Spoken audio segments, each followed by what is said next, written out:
Hey, hi everyone. Good morning. We'll just get started momentarily. Welcome. We still have some folks joining in. Just give it another 30 seconds or so.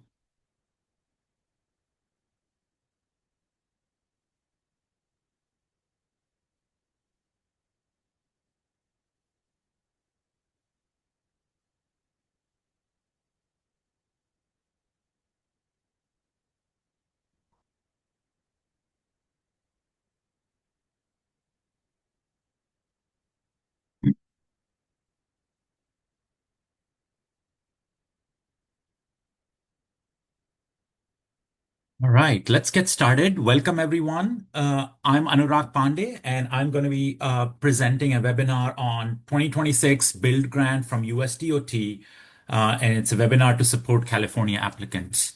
And Before we get started, let's do a quick poll of participant background. Uh, if you could have the poll up, please.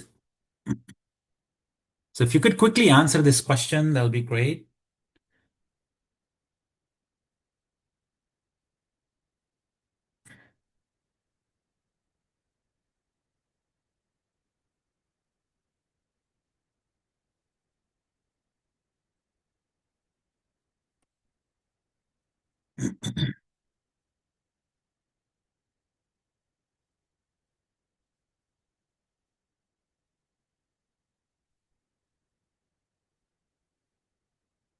Okay, maybe give it like another 10 seconds or so to wrap it up.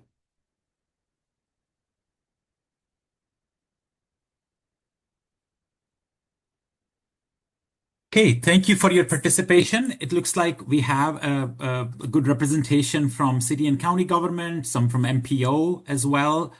We have some folks from Caltrans, it looks like, some state agency folks, and some consultants as well. This is a great gathering. I appreciate you all being here. And I just want to quickly share the results with everybody here. Okay. Okay, so let's get started. Thank you for your participation in the poll. So the next thing we want to do is I want to introduce the agenda for today. I want to first introduce our program, SNCC, Safety Navigator for California Communities. It is a new program that we just got started in December 2025. And we'll talk about that program and how it can support California communities. And then we'll switch over to the main agenda for today, which is on the Build Grant. And we'll talk about the major changes for 2026. We'll talk about eligibility and submission pitfalls. So how do we make sure that we are meeting the eligibility criteria in our Build Grant applications? And then we'll talk about Tier 1 and Tier 2 review that takes place under the Build Grant program. And this is where we've gotten input. And obviously, this information is based on the notice of funding opportunity and all the other content that USDOT has provided. But in addition to that, we've gotten some information from the USDOT Office of Infrastructure Deployment, which runs the Build Grant program. So we had a one-on-one meeting with them. And so all the inputs we are providing, all the resources we are providing today are thanks to them as well. And also, we've worked with Caltrans folks as well on this. And then we'll talk about some next steps on how we can move forward. So the first agenda item is the introduction of the Safety Navigator for California Communities, SNCC. I'm the director of the program. I'm Professor Anurag Pandey. I'm Professor of Civil Engineering here at Cal Poly, and I'm being supported by Deborah Hood, who's the program coordinator for our program, and she's running the webinar. She's the host of the webinar, and she's doing all the behind-the-scene work that you're seeing here. Uh, and then also, I want to acknowledge Daniel Burke, who is the contract manager for Caltrans, because this is a Caltrans funded initiative. And our goal is to help California communities, tribes, and transportation partners successfully pursue federal transportation grants. And our focus is primarily on grants and projects that improve safety for all road users in California communities. So obviously, today's webinar is on Build Grant, and so we will support where possible, grants that go beyond safety. But the primary focus of our program is to make sure that our communities can pursue safety dollars. Our program highlights: we provide statewide no-cost training tailored to federal discretionary grant. For example, Build, as we are doing today, or SS4A, whenever that notice of funding opportunity comes out.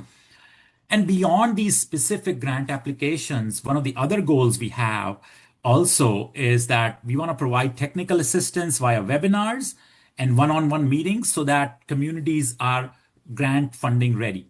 Okay. And so one of the things I want to talk about is that one of the ways we hope to communicate with you all is via a monthly newsletter. And the QR code that you see on your screen will take you to a page where you can register for our monthly newsletter. And you can get latest updates from us that relates to what are the federal grant opportunities that are coming up. You may also get some information about resources that the federal government has or Caltrans has, or maybe some general research that's coming out that you may be able to use to tell a compelling story about the safety projects you might be pursuing.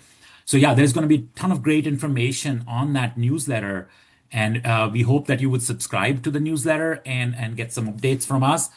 And because our emphasis is going to be on practical guidance, we want to obviously prioritize support for folks who typically have harder time having resources. So rural communities, tribal communities, and underserved communities where the resources are a constraint. We want to make sure that they have the tools available to pursue safety dollars successfully, so we can distribute our safety benefits. So I'll give like maybe 20 seconds and make sure that folks have the opportunity to scan the QR code here and subscribe to our newsletter.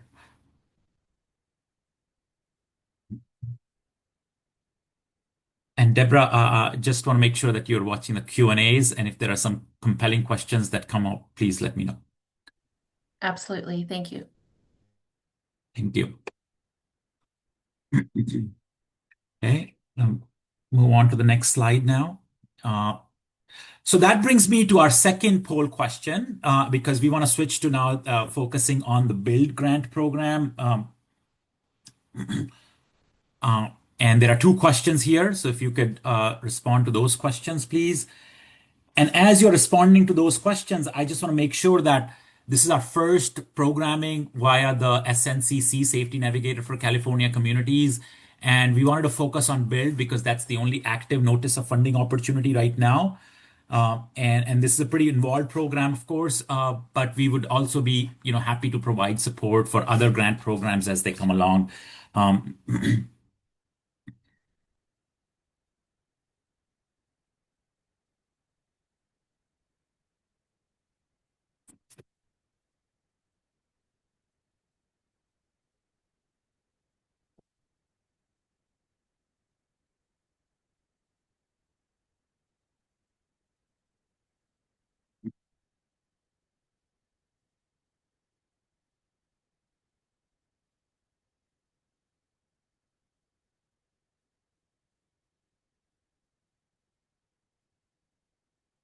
Give folks another maybe 30 seconds to respond to the two questions we have.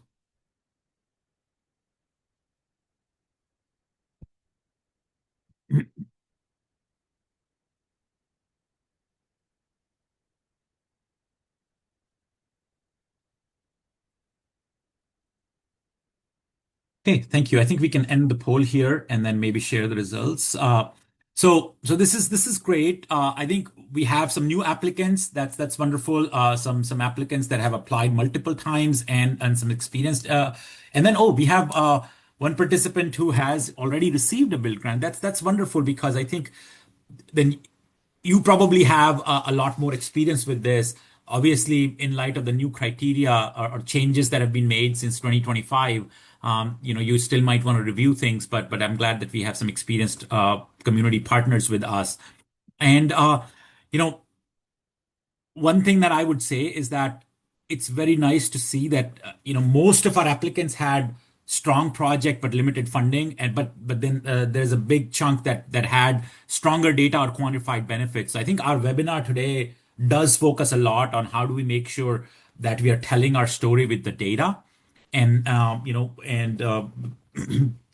and obviously we will talk about the eligibility and technical issues as well. That one participant noted that they had an issue with project readiness and risk concerns. We'll mention those as well. Yeah. So it looks like we have a good mix of applicants who've been successful in the past and have some experience with build grants. And some of you did receive some meaningful feedback with regards to what you needed to strengthen your application. So thank you. This is very good feedback for us to have as we sort of continue with the webinar. Okay.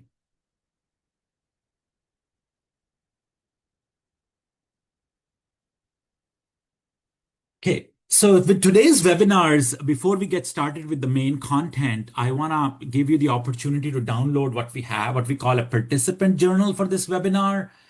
If you go on to this, if you want to do it on your mobile device, you have the QR code. But if you want to do it on your computers, there is a tiny URL that's easy to remember and type on your computers, which is https://tinyurl.com/SNCC webinar notes with the hyphens in the middle. So if you type this on your browser, it'll help. It'll take you to a PDF file where you can, take some notes. There's some checklists, some reflection up, places where you can reflect on, and some action items that you can create. And it's designed to support applications, so you can take some detailed notes from the webinar today, and then you can, in the appropriate places, and in those places you can have some action items for yourself or some follow-up items that you could have for us. And so I want to give you an opportunity to just make sure that you download the participant journal. That might be helpful during the webinar and even after the webinar, I'm hoping.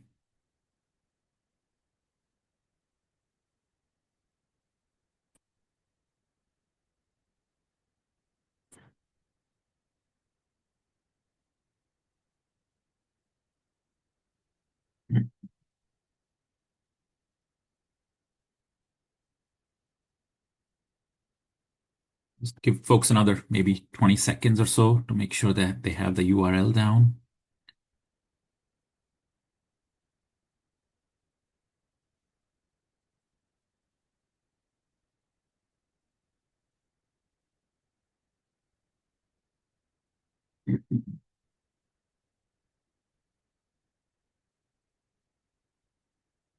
Okay. In fact, let's move on to the next slide here.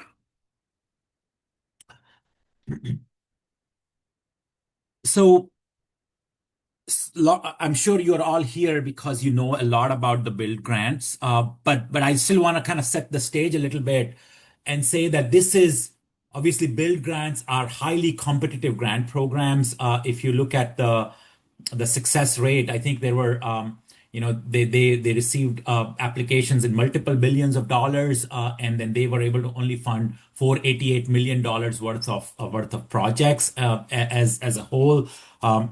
And that is a big, that's a very small success rate.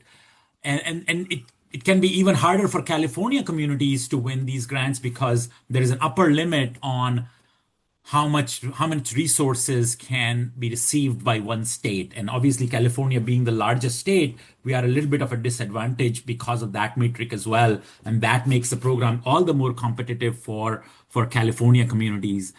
And I say this not to discourage folks from applying. Obviously, that's not our goal. But I think what I want to say here is that preparing for this preparing the build grant application, let's not think of that this is the be all and end all of the effort that we are putting in. I think we can the benefit cost analysis that we do and the project narrative that we create for build grant can in fact be usable for for future grant applications that are different than build grants, and there would be so a lot of resources that you're going to create, a lot of information that you're going to create to prepare this application. So think of that as sort of like investment that you're putting in, so that you can use that information later. You can use that information to apply for future build programs. So don't think of this as uh, so don't be disappointed by the outcome if because it is in fact a very, very, very competitive program, one of the most competitive program that feds run. And at the same time, the information that you're going to create will be reusable in other programs. The deadline, of course, as you all know, 5 p.m. Eastern time on February 24th. And one thing, though, is that the USDOT, in their notice of funding opportunity, has clearly outlined that they will not be able to provide individual project specific assistance to any of the any of the applicants, right? So they're very clear about that, but they do put out some very helpful resources. And this QR code, if you scan that, will take you to the page where USDOT webinars are listed. There is 3 webinars that are already there. And some of those were not even webinars. They just directly posted the recordings. But they do have a webinar scheduled for 11 a.m. Pacific time today. So we lucked out in terms of timing. We didn't know that there was going to be a USDOT webinar that's going to be right after this one. But I think this is going to be a good opportunity for you to maybe scan the QR code and go to the USDOT webinar page and maybe take a minute to register for the webinar that's at 11 a.m. today. Uh, and obviously that those guidance that they provide through those webinars are general guidance. They are not going to be, you know, uh, guidance specific to your project. And I think this is where SNCC may be able to help. So, a Safety Navigator for California communities, we are still looking for partners who might be interested in us helping them with their application. So if you can reach out to us, and our email is there, safetynavigator@calpoly.edu, and we monitor that email very, very regularly. So if you want to reach out to us with project specific guidance, we'll be happy to try and provide that. And also, if you want us to maybe go through that the actual application process with you, we would be happy to support that as well. And we would only ask that we have the ability to record that support that we provide so that we can share it widely with other California communities. So if you are able to volunteer for us to be helping you in submitting your application, please do reach out to us on this email, and we will be able to happily help you out. Yes. And yeah, so the Deborah has helpfully put the email on chat as well, so you can copy paste it. It's just safety-navigator@calpoly.edu. Uh,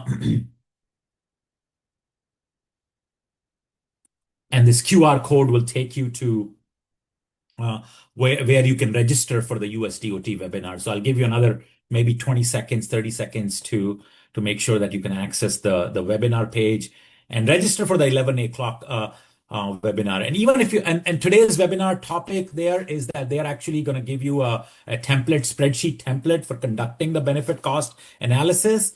And that's wonderful because using that template is going to be helpful. Again, it may not apply to a specific project, but SNCC may be able to help you with that. So please, if you can attend today's webinar, that's great. Even if you can't attend, you can go back to this page in next 24 to 48 hours and get access to the recording of that webinar.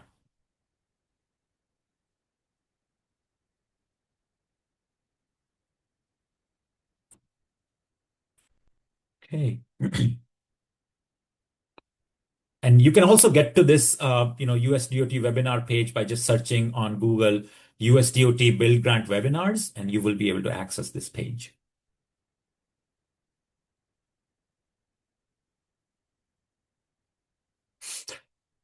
So let's get started with today's agenda. So first thing I wanted to talk about what's new in the financial year 2026 Build Grant. Uh, so some of the things that we have are, just terminology changes. Technical capacity is now applicant capacity. The environmental risk review is now project risk review. Um, the benefit cost analysis ratings are, instead of just being positive or negative in the past, they are now high, um, medium, low. And so there is just a different rating scale for that. Um, there is also that the non-federal cost share. The cost share requirements are for urban areas. It's 80%, non-federal cost share. And obviously, you can look up the specifics on the notice of funding opportunity there. But I think the one big shift that has occurred from previous years is that at the final stages, the the amount of funding that you are bringing in from non-federal sources can also be used as a competitive selection factor. In the past, it was only determined, it was only used to determine eligibility. But nowadays, or this program for financial year 2026, it may also be used as a competitive selection factor. So, for example, if you have two projects that were highly rated, that were highly recommended for funding, they may make the selection based on who has the higher non-federal resources coming in. So that's the big change that we noticed in the notice of funding opportunity for this year, is that we're not just going to use it to confirm eligibility anymore. We may use the USDOT may use that as a competitive selection factor.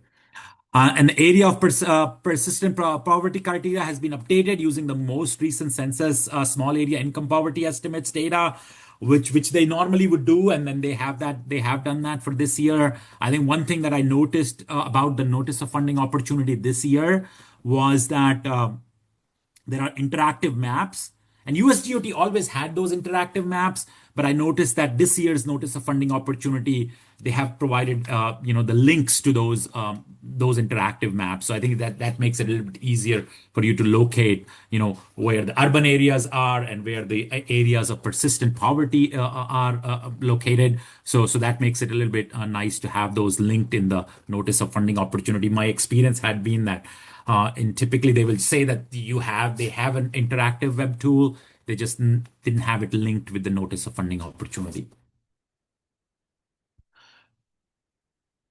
Continuing with one of the other new things, the grants have to be now submitted not via grants.gov, but using valid eval.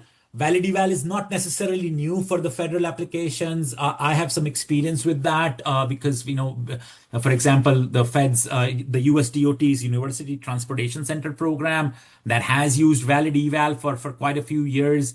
And my feedback that I received from the Office of Infrastructure Deployment, based on their experience with grants.gov and valid eval, is that they are really excited about. So valid eval, they do think simplifies some things. And the other thing to note about valid eval portal is that there are different portals for planning grants and different portals for capital grants.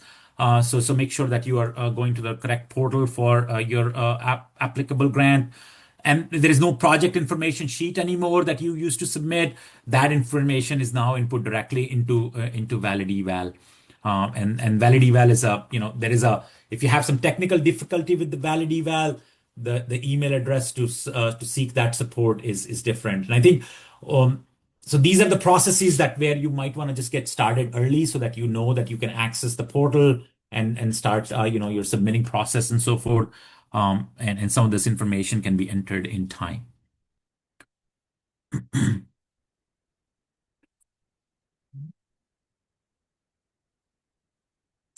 Let's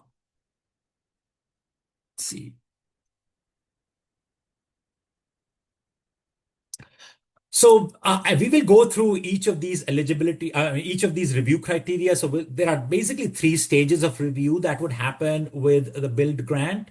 The first one would be just a simple eligibility review that are you meeting the correct criteria? Are you even eligible to receive the build grant?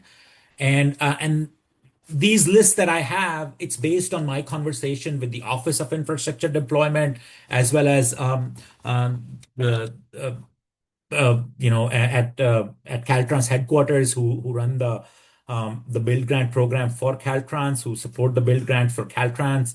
The eligibility review criteria, just making sure that you are on the correct portal. You have all the files and they're not exceeding page limits. And this is important. You have correct, you have the correct rural or urban area where the work is going to get done.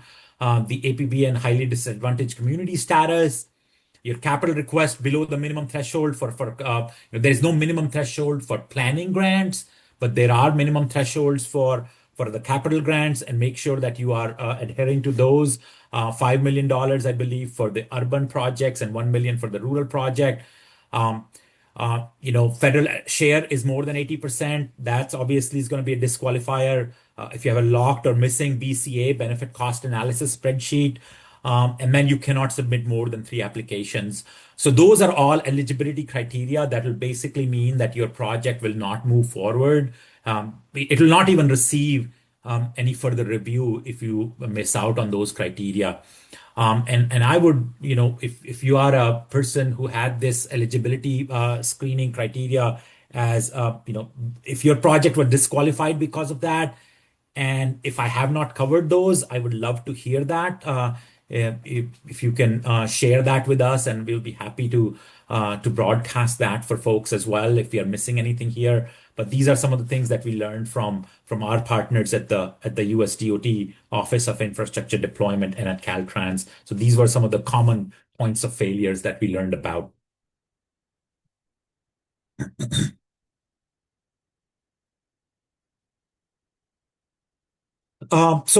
And then if you are an eligible project, then you move on to the tier one criteria, which is the merit criteria for financial year 2026. There are 8 merit criteria.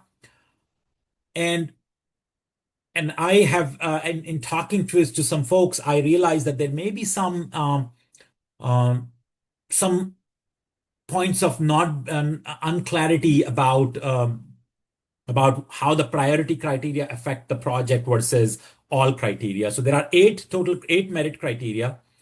And so tier one is basically a review of how your project works with the merit criteria. And so your top 4 priority criteria are safety, quality of life, mobility and community connectivity, and economic competitiveness, right? So these are your priority criteria.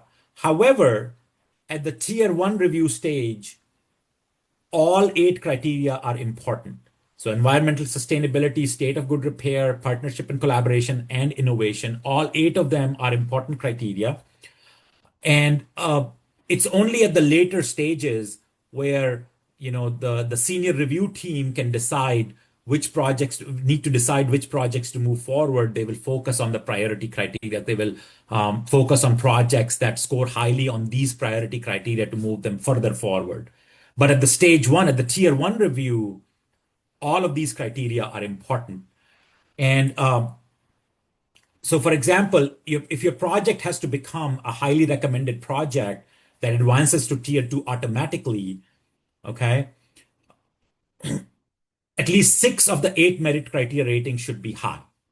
Okay, and we will talk about some narratives, some examples on how to get high ratings along those criteria. But 6 of the 8 merit criteria have to receive high ratings.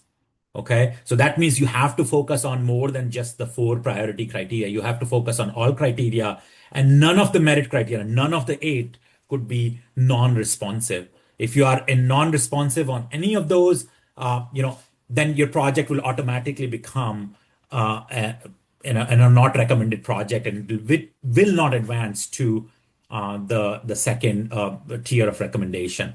And I think this is something that you have to pay attention to. You have to address all 8 criteria, and you cannot be non-responsive on any one of those. You have to be responding to all of those criteria. And the notice of funding opportunity clearly details what will make your project a non-responsive to a particular criteria, to a particular criterion. So make sure that you're paying attention to that. And then, if you're highly recommended project, you will have at least six of the eight merit criteria with high rating and none of them is non-responsive rating. Then you automatically advance to tier two, where your benefit cost analysis and your project readiness can all be evaluated by different team members of the review team. But if you are in the recommended category, there will be a senior review team that will advance some of the projects. And that's where ranking high on those priority criteria may be of interest to you. So this is where the priority criteria can make or break the project, not in the first tier one review. It's that if your project is a recommended project, how does it move forward? And then the next thing, obviously, you don't want to be non-responsive to any of those because that project will not advance.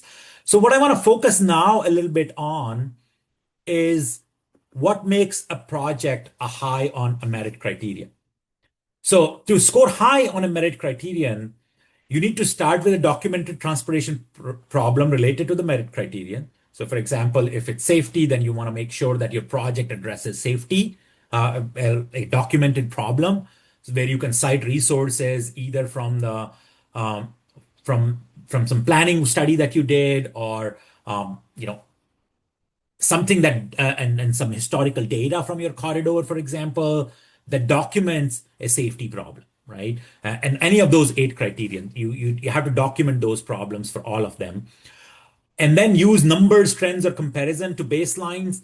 Baseline could be compared to statewide average, we are having that many more fatalities or that many more serious injuries on our roadway network, right?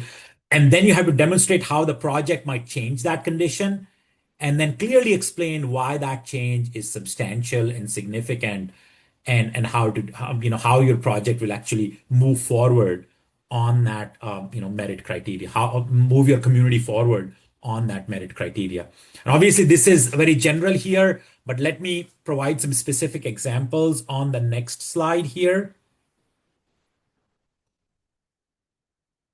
So, for example, on safety, start with the data. So you could say, the project that you're working on, you document how many fatal and serious injury crashes you've had. You demonstrate how much higher it is compared to the statewide average for similar corridors, right? So if you're, and then you look at, okay, what type of project implements or project improvements that you're trying to implement using the build grant. And then you need to get some, this is really important, really critical, that you need to actually then demonstrate that your capital project will bring down the crashes somehow. And what's a good source for that? And that would be, for example, a CMF clearinghouse. And if you're not familiar with CMF clearinghouse, that is the crash modification factor clearinghouse, which talks about how different safety treatments on roadway locations like intersections or roadway corridors, how much reduction in crashes will they bring about? So, for example, you might have a project that leads to 35% reduction in severe crashes. And then, so then you demonstrate that okay, you clearly cite the CMF clearinghouse as a source, and then you document that in your merit criteria review. I see there was a raised hand. So, Deborah, could we have participants unmute themselves and respond? Deborah, go ahead, please. Yes, one second. I'm sorry. Okay, I've got Victoria. Thank you. I missed that. I'm sorry. Victoria, you may unmute if you like. So actually, it's Rob, but I think I'm on Victoria's account. She Oh, signed got up. you. Okay. Although Victoria may have a question too. Uh, in the safety criteria, if the project is a planning project and not a build project, the safety analysis hasn't been performed yet. Is there a good way to kind of make that point? Yes, there is a good way to make that point, and I actually have a slide on that. So maybe three or four slides down the road where I talk about specifically on planning grants. And yeah, so there would be a way to talk about that, because sometimes the benefits that result, uh, you know, from the planning. So benefit estimates are what you actually get out of the planning grants. So you need to kind of clearly show that the planning project that you're undertaking will give you those benefits that you can then use in a potential capital grant project. Does that make sense? I will talk about that in a little bit more detail in about 3 or 4 slides. Great, thanks. Sure. Thank you. So yeah, so we'll talk about that. So this is kind of one specific way that you can demonstrate safety benefits, for example. And so another example could be mobility and community connectivity. If that's the criteria that you're trying to address, you describe the current condition. So for example, right now there is 1.4 mile detour to cross the corridor today. The neighborhood is cut off from transit and schools. So your project is actually going to add an ADA compliant crossing, and that would reduce the walking distance for the community members by 0.9 miles, right? So that's a clearly documented benefit that, how much walking distance will be reduced by, right? So instead of just saying, we'll increase the walking infrastructure, right? Documenting specifically how much better it will be for the pedestrians to be able to access certain amenities in the community. I think just specifying that with a quantifiable number is what you need to do. So I think telling a story with the data, as much as you can make it specific and tie them to sources, right? So tie them to, for example, for safety benefits, tying that to crash modification factor clearinghouse, or other studies that document safety benefits of a certain project, and so forth would be really important here. And Deborah has provided the link to the CMF clearinghouse. Thank you, Deborah. So this is about the planning grant, right? So in planning grant, obviously the merit review criteria, so for example, what you could say is that on your corridor, fatal crash rate is 1.8 times the state average. Again, I'm just throwing out some numbers here. It could be whatever. In a planning grant, you might be documenting some recurring flood closures, right? So you're still talking about the data, even though you don't have good sense of benefit just yet, because the benefits may come out of your planning grant. The study quantifies the safety and resilience needs, right?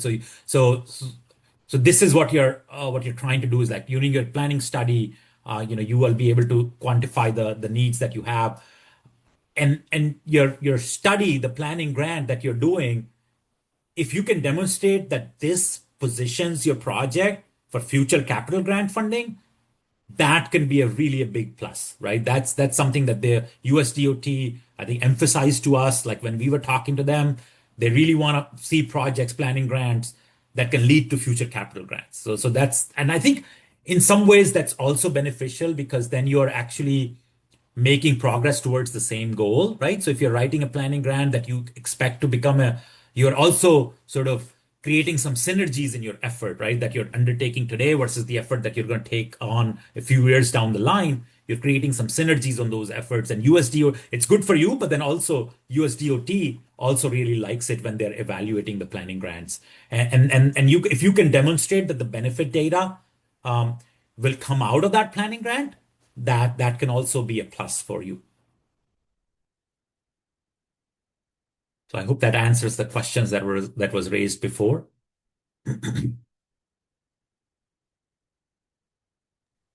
Yes. Perfect. Thank you. So now I want to move a little bit to the tier 2 review, but I want to just maybe take this opportunity to have folks ask any questions they might have so far.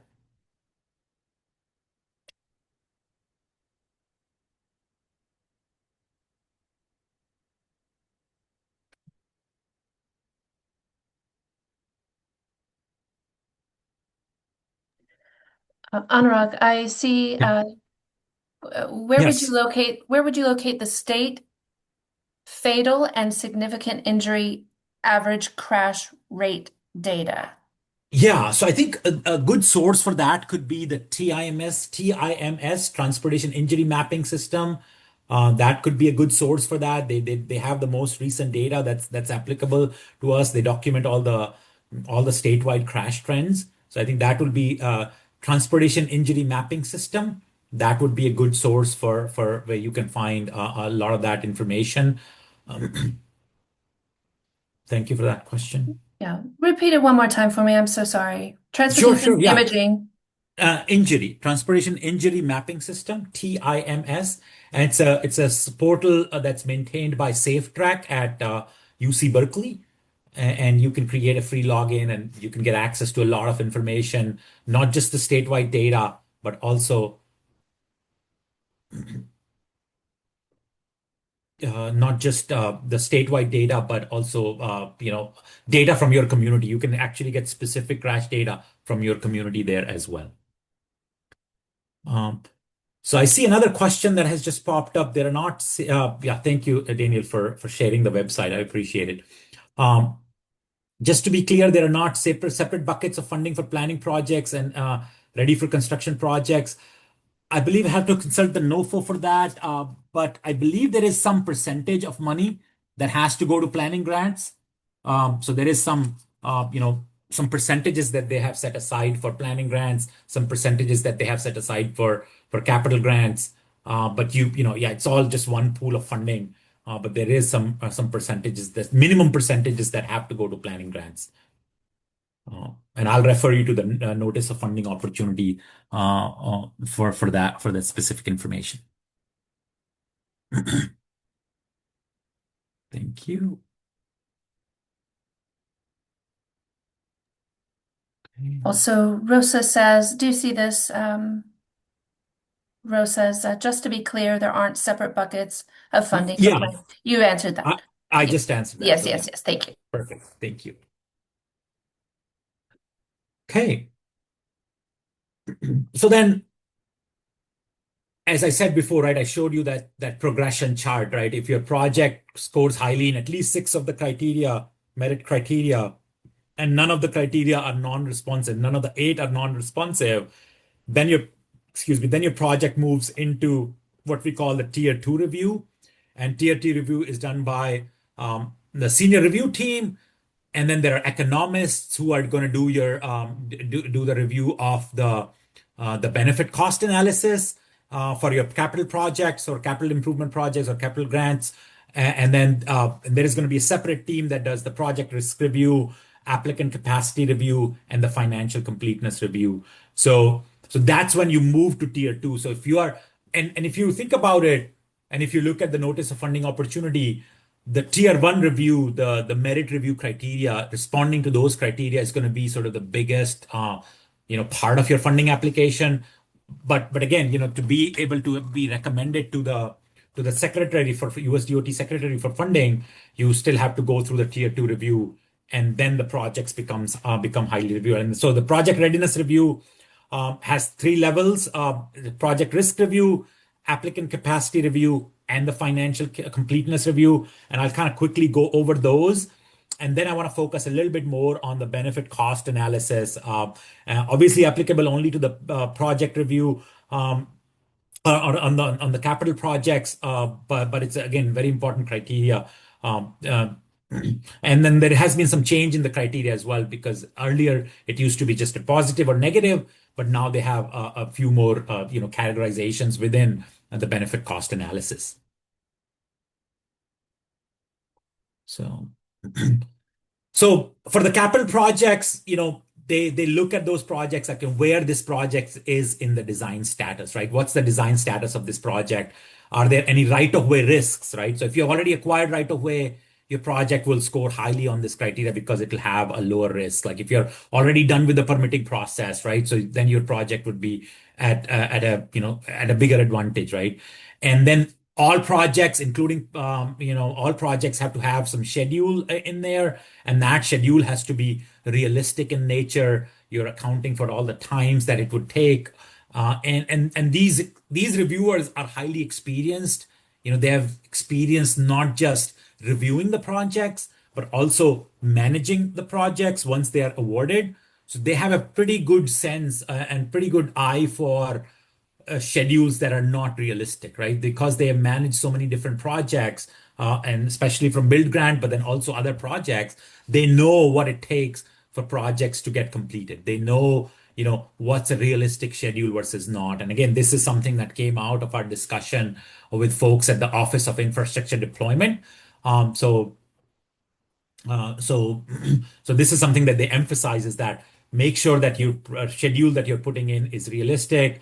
Have make sure that you're putting in projects that have some design work done already, and those projects just have a higher chance or lower risk basically when the project risk review is done.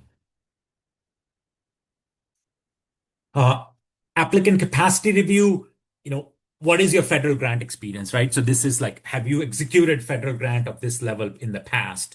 And again, if you haven't, it doesn't automatically disqualify you, but you need to demonstrate if you have done those projects, that's a plus point because then that gives Fed some confidence that you will be able to execute this type of a project. So they would look for were you able to execute your previous federal grants like that? So if you're a successful build grant recipient in the past, or RAISE or Tiger, the old names of this same grant program, if you've executed those grants in the past, then that gives them confidence that you will be able to execute this grant. But if you haven't, it's not a deal breaker, but that's where you have to demonstrate, the partners that you might have. So, for example, you might be partnering with Caltrans. So maybe you haven't done as a local agency, you haven't done a build grant project, but you have the letter of support and you have a good existing partnership with your local Caltrans district that may have already done a project like that. And then if you can demonstrate what their role is going to be. So working with partners again is really important and in demonstrating. And then obviously you can show that you with the use of consultants as well, right? So you could have some line items for consultants that you might use in your projects as well. And then are you ready to have compliance, right? So there is when you get federal money, there is, different compliance criteria that you have to meet. So for example, Build America is one of the big compliance criteria. And then there are other compliance that you have to make sure that you are meeting when you're using the federal dollars and make sure that you are ready. You have an office, you have the staffing to make sure that you can meet those compliance criteria. And again, that's what makes these build grants, highly involved. Even after you're successful, these compliance can be, somewhat challenging. And again, you know, this is something that you need to work with partners, maybe have some consultants helping you out, and those types of things could be very useful when you're demonstrating that you have the capacity as an applicant to carry out the grant that you are about to receive.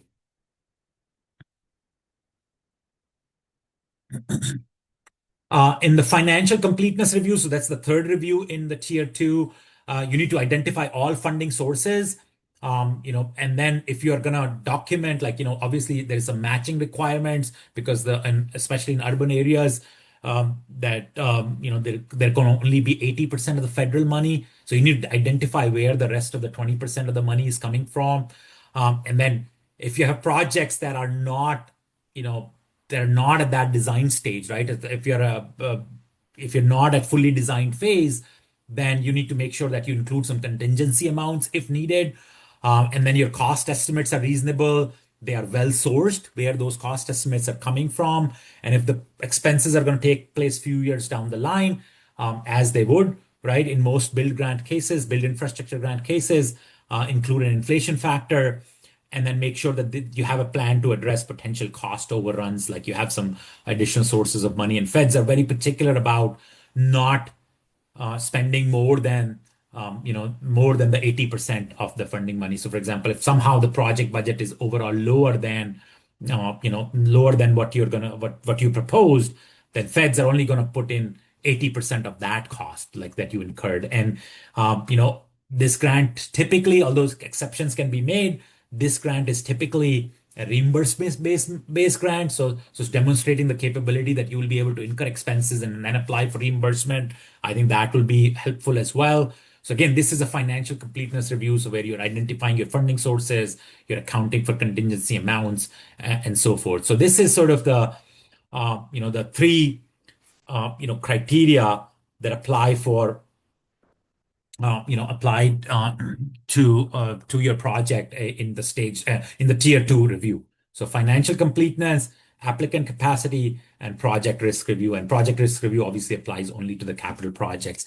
I noticed that there are some questions, so let me quickly take a glance at that, and before we can move on to the benefit cost analysis.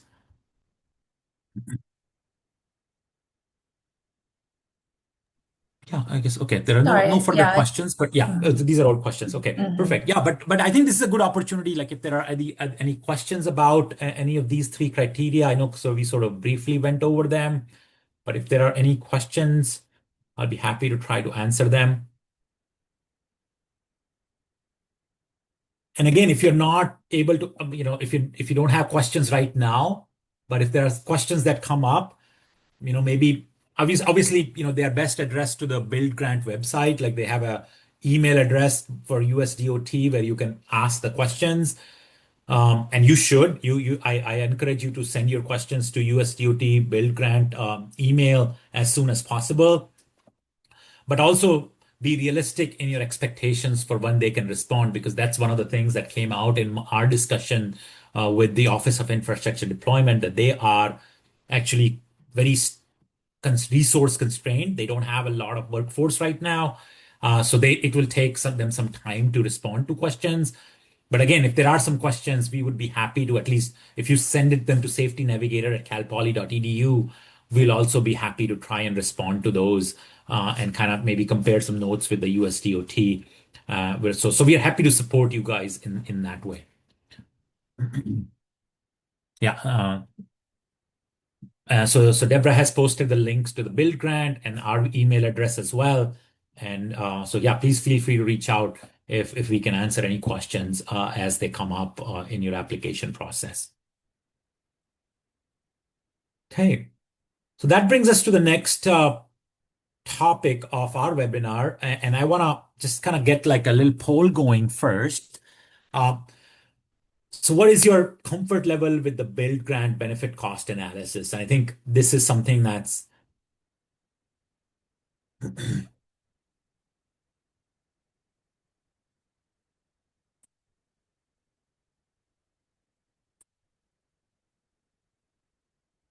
sorry, I got distracted by the poll results. And what I was saying is that this is something that, in my conversations with our local communities, this is something that they feel is one of the more challenging aspects of the grant. And I think these results bear them out almost, right? If I'm looking at the responses right now, and I'll share those with you in a few minutes, or maybe in a minute or so, once everybody has the opportunity to respond, is that, uh, yeah, so I think it looks like we have about 70% folks who have participated already.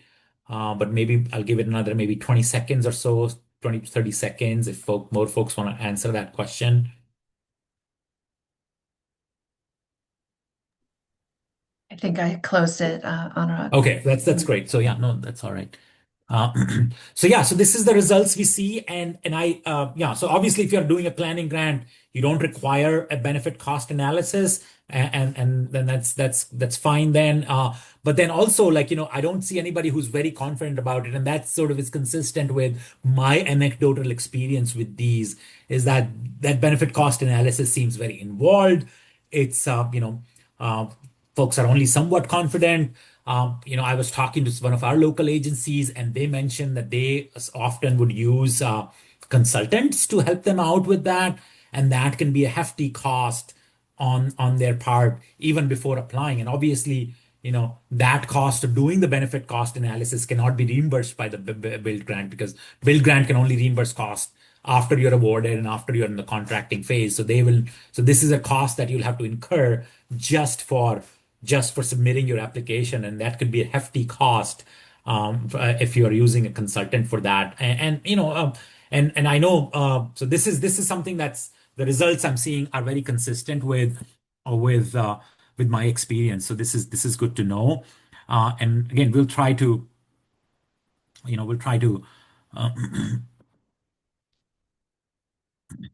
try to address some of those questions, and hopefully, by the end of this webinar, you will have a little bit more idea. And also, because USDOT's webinar today that they're offering at 11 a.m. Pacific time is in fact going to be focused on providing you with this spreadsheet template and just kind of demonstrating some examples of doing the benefit cost analysis. So let's go to the next slide here. Give me a second. So one thing that we learned was that if you're doing the benefit cost analysis, and this is something the Office of Infrastructure Deployment was very, very forceful about, is that you need to demonstrate your work. So this is not just an advice, this is almost a requirement. They were saying like if you they and in fact that's something interesting that she said, and again, maybe you don't want to quote me on it, um but something that interesting was that she mentioned that the completeness of the analysis and making sure that the analysis is has clearly documented assumptions and somebody is able to replicate that work is almost even more important than the work being 100% accurate, right? Them being able to reproduce it is more important then, because they can actually edit, like if there is something error, they can change it. Sometimes they will even disallow some of the costs. They will say like, okay, the benefit that you have documented here might not be directly applicable. So they will say that, and they will sort of redo the benefit cost analysis. So they are able to do those things. They're able to maybe even correct the analysis in some ways, but what they really don't like is if they cannot reproduce that analysis. So you really want to have your work that is in an unlocked spreadsheet that the the economists at the USDOT are able to reproduce. Okay. So for example, if a bridge data, and it's, as what I mean by clearly documented assumptions, is like, if you have a bridge project, for example, so you could take some data from National Bridge Inventory, but then you can also combine it with the local available data. So for example, this was the example that came out from one of the webinars, is that let's say you might have your local traffic data, but you might not have estimate of, like, let's say if you have some kind of weight restriction. So what kind of diversion might happen because of those weight restrictions that currently exist on a bridge? What kind of traffic, what kind of loads have to divert from that bridge and take a larger detour? That percentage might have to come from the National Bridge Inventory data, for example. And that's okay. So using local ADT data, local traffic data, and combine it with NBI data is okay, as long as you clearly document that source, right? So this is the important part. Like, for example, if you're trying to show that you are going to make sure that with your project now, that with the build grant project, you will reduce the amount of detour that the trucks have to take with the redesign or rebuilding of the bridge, right? So you can document that with a combination. That benefit can be documented with a combination of the locally sourced and the National Bridge Inventory data. And that's okay, as long as you are clear about where that data is coming from and you source it. For example, for capacity improvement project, you may often get only a reduction in the peak hour travel times. So they want you to show that, okay, if it's a capacity improvement project and now you're reducing the delay during off-peak hours, maybe that there was no delay, so there is not going to be any benefit. So they need to see that you're only using the peak hour delay data to demonstrate the benefits. They want to be able to reproduce that and again show where that peak hour delay data, peak hour reduction in delay data is coming from. So again, clearly documented assumptions. I show here a couple of examples. Happy to look at your examples that you might be thinking about and comment on those. But in general, they really do like clearly documented assumptions that you can source to some national database or and so forth. Okay. Um, and then reproducible safety benefits. Obviously, as I mentioned, Safety Navigator for California Communities, we are a program that's focused on safety. So when I'm thinking about the reproducible benefits, I am giving you an example that most near and dear to my heart in terms of safety benefits. And again, this is something, just an example, but where you can, this is the kind of thing that you need to demonstrate in your spreadsheet with clear formulas and clear notes that document that. So for example, if you have a high crash intersection, you may be converting that into a roundabout. And again, that could be part of a bigger capital grant project that you might be undertaking on a corridor. But I'm just taking a piece of that where you're converting a high crash four-legged intersection into a roundabout. So you will start with your baseline of crashes that you have observed at your site. So let's say you have 0.8 fatal crashes per year. So maybe you're looking at 5 years worth of crash data and you've had 4 crashes. And then you had serious injury crashes, 3.2 crashes per year. So then you will say, okay, if I'm converting a four-legged intersection to a roundabout, so I'll go to my type of intersection. I'll go to my federal CMF clearinghouse, crash modification factor clearinghouse, and there I can find, okay, what's the crash modification factor for converting to a roundabout. And here, very important that you match the context of your four-legged intersection with what's in the CMF clearinghouse, because CMF clearinghouse obviously has a lot of different crash modification factors for converting different types of intersection to roundabouts. Like, for example, they have crash modification factors for traffic signals. They have crash modification factors for four-legged stop control intersections or two-way stop control intersections. So they have all of those. So make sure that you pick the one that applies to your context and matches your intersection type that you have. And so you pick out that one, you demonstrate clearly, you maybe link to that information in your narrative, and then you show them the CMF. So for example, the CMF that I picked out for our context was 0.65. That means there is going to be a 35% reduction in crashes. And then annual crash reduction in fatal crashes would be 0.8, the actual number of crashes that you were having, times a 35% reduction. So you're avoiding 0.28 fatal crashes every year.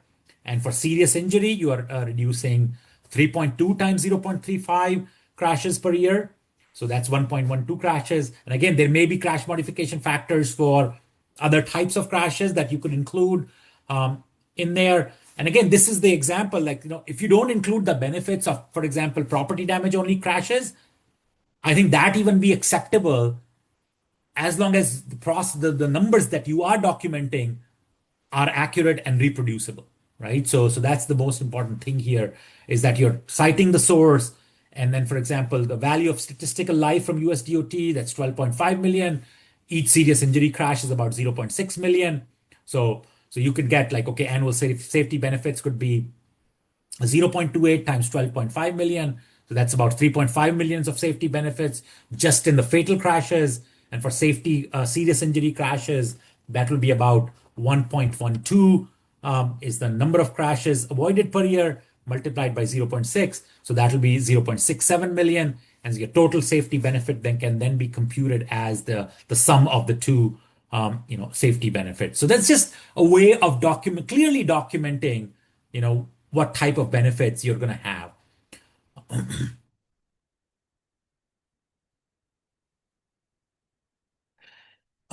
Yes, so I just want to quickly address one of the questions that I see in the chat. So yes, so the recording of our webinar will be available on our website, and the link to the website will be available. At the end of the webinar, I'll share a QR code with you where you can find the link to our webinar. So yeah, the slides and the recording of the webinar will be available. Uh, and again, if there is, it probably is a good time to add the disclaimer. If you notice any conflict between what I may have said while we are recording this versus the notice of funding opportunity, goes without saying that the notice of funding opportunity is obviously more accurate if I misspoke something. So just rely on the NOFO. But obviously, we are trying to represent the best information possible here.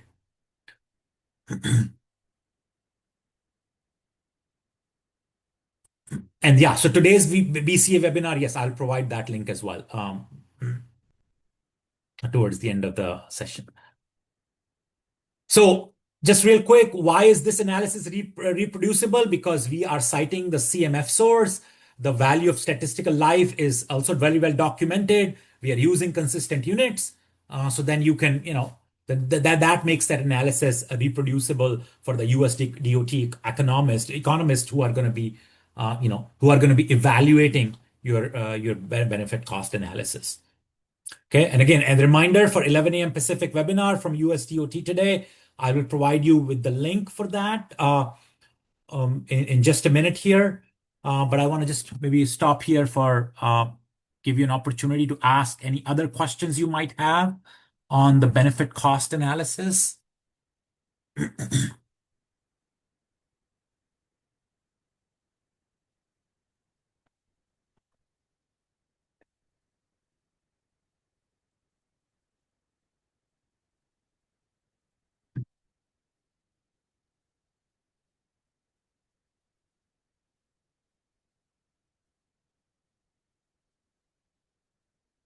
Okay, I'm not seeing any questions at this time. But again, if you have questions that come up later on, please feel free to ask them. Okay, thank you, Deborah. Deborah just shared the link to the USDOT Build Grant webinar link, and I have a link as well to the webinar page that I shared with you earlier. That's also where you can register for the webinars, but that's a direct link for registering for today's 11 o'clock webinar. And they, as I said, they are going to provide a benefit cost template for you to work on, and they will provide some concrete examples on how to do that. I also plan to attend that webinar. Uh, I won't be able to attend the whole thing, but I plan to be there at least at the initial part of it. And we'll all learn together what they have to offer. Uh, but that would be an excellent resource. And again, if you want some supplement guidance that's specific to your projects, I hope you will reach out to us on our email, and we will be able to support that, support you in that endeavor as well. Okay.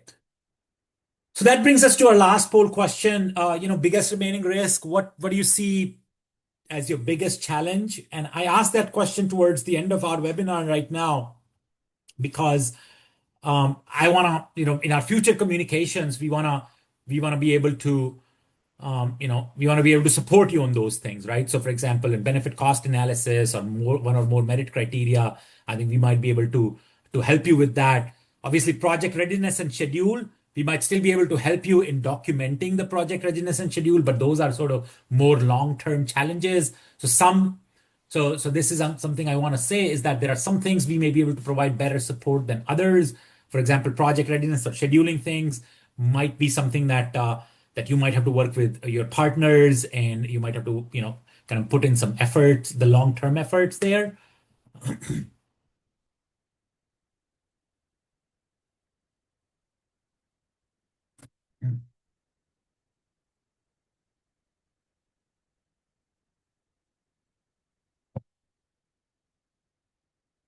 Maybe we'll give it another 30 seconds for folks to respond.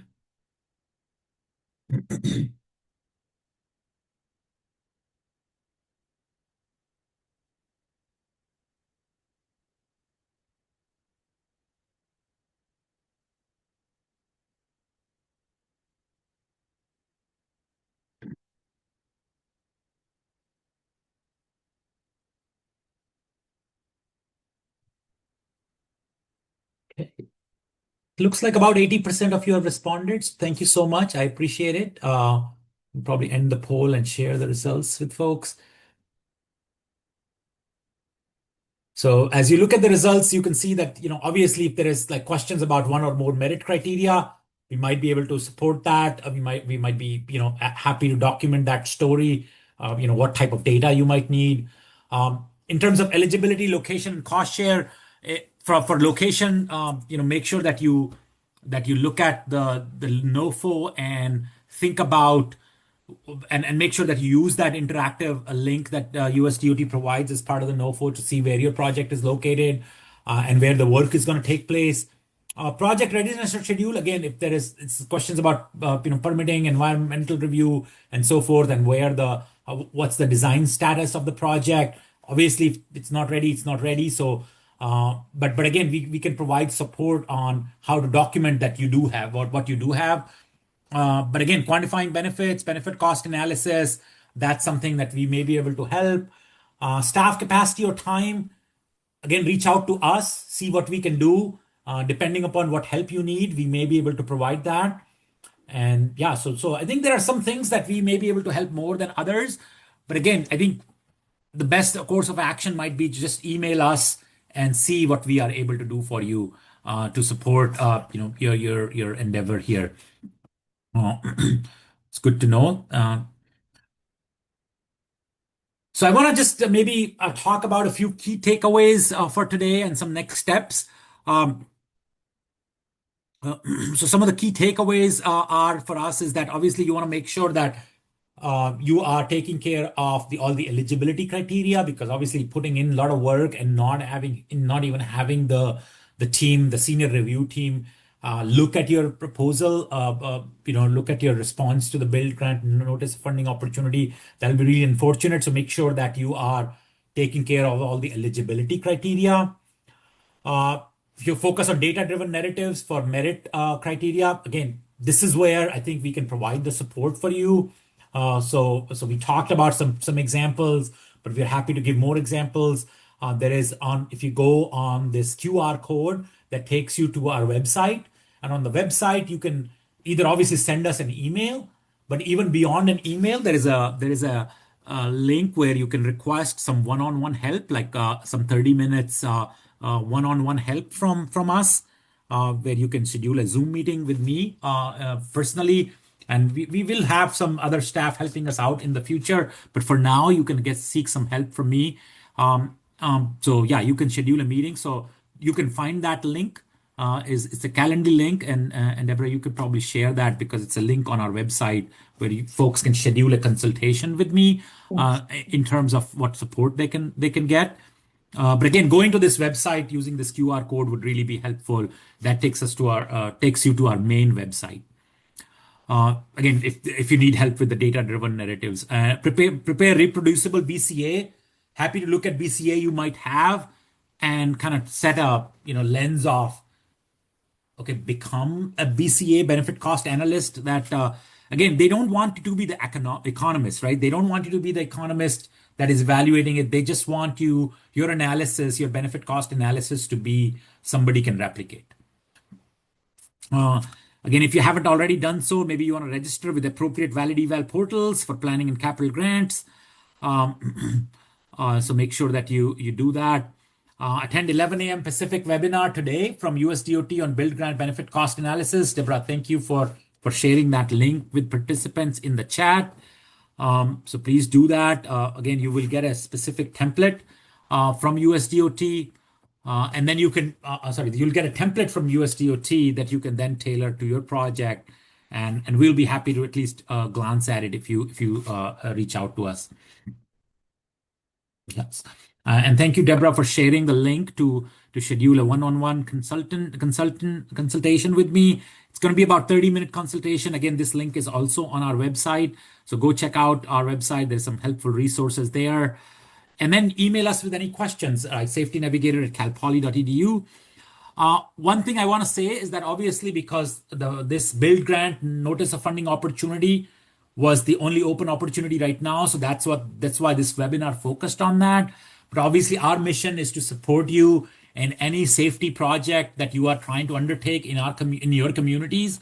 So we will definitely help you out with that. And our mission is, goes beyond the build grant, of course. So please, and I know for some of our target communities that we are targeting, build grant maybe it's a big leap or a big commitment.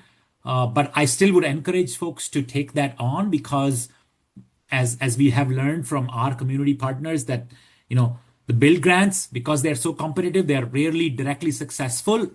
But a lot of the work that goes into these grants can then be a very helpful resource when the next funding opportunity comes along. So please put your best foot forward, and there's a good chance that you will be able to use those resources in the future. So I would strongly recommend you making your best effort to apply for these build grants. And then just a quick heads up, save your calendar, save the date on your calendar.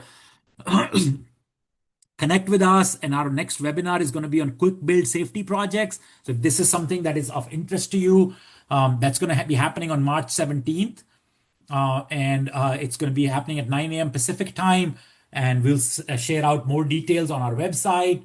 And I'm sure Daniel's office will help us circulate that to you all, and we will be happy if you could attend that webinar as well. The registration link would be coming out within next week or so, next week to 10 days. We'll be sending out that link, and then that link will also be available on our website. That's linked via this QR code. Okay. And then the one last thing I want to say is that I want to just acknowledge folks who have supported bringing this webinar to you. Obviously, the build grant folks, Andrea Jacobson, she's the USDOT Office of Infrastructure, and Mr. Gabe Simano, who's at Caltrans Office of Strategic Investment Planning, and who is the person who manages the build grant portfolio for Caltrans. So very knowledgeable, and they provided some great pointers that go beyond the slides and the webinar recordings that are on the USDOT website, and that helped us sort of bring some of that information to you all. And I would be remiss if I did not acknowledge Daniel Burke, who is our contract manager for this program, Safety Navigator for California Communities. So we want to acknowledge their support from Division of Local Assistance as well. And again, thank you so much for being here and responding to our questions. We will reach out to the registrants seeking feedback on our webinars. And I will take a quick look at if there are any questions here. Yes, the slides will be shared with all the participants of the webinar. We will be emailing out and with the slides and the recording link for the webinars. We will also be providing that on our website, and we will also be emailing it to you guys for downloading on your machines. So definitely the links and the content will be provided to everybody who attended the webinar. And please feel free to share it with folks anytime that you would like. And I want to just kind of put that disclaimer out again. If I misspoke on anything, please make sure that you are referring to the NOFO, Notice of Funding Opportunities. And if there is any contradiction, obviously the NOFO's, Notice of Funding Opportunities word is the final word. With that, I'll give it another 30 seconds or so if you have any questions, if you want to seek any specific guidance.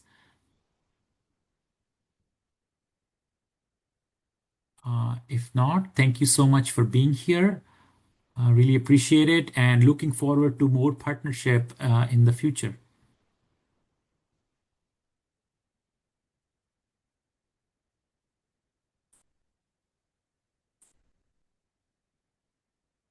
Okay. Monitoring the questions.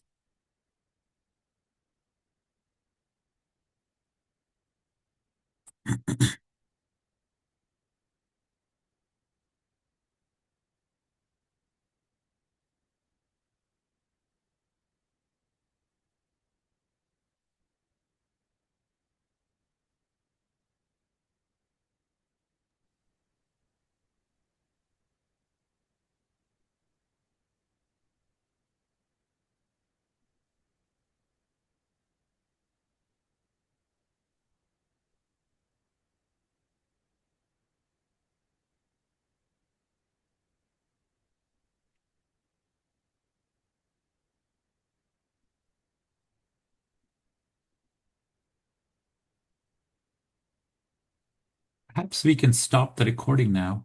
Mm-hmm.